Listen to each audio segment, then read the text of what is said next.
કોંગ્રેસ સાંસદ રાહુલ ગાંધી અને પાર્ટી અધ્યક્ષ મલ્લિકાર્જુન ખડગે મહારાષ્ટ્રની મુલાકાત લેશે. કોંગ્રેસ સાંસદ રાહુલ ગાંધી અને પાર્ટી અધ્યક્ષ મલ્લિકાર્જુન ખડગે મહારાષ્ટ્રની મુલાકાત લેશે.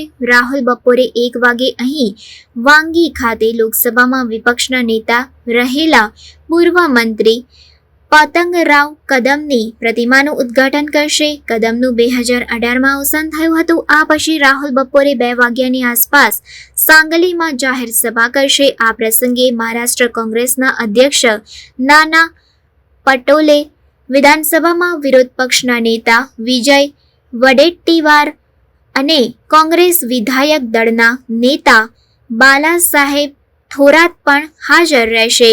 મહાવિકાસ અઘાડીના સહયોગી એનસીપીના વડા શરદ પવાર અને શિવસેનાના અધ્યક્ષ ઉદ્ધવ ઠાકરેને પણ રાહુલના આ કાર્યક્રમમાં આમંત્રણ આપવામાં આવ્યું હતું. જો કે ઉદ્ધવ આ કાર્યક્રમમાં હાજરી આપશે નહીં. તેઓ સાંગલી લોકસભા સીટ પર હારથી નારાજ છે.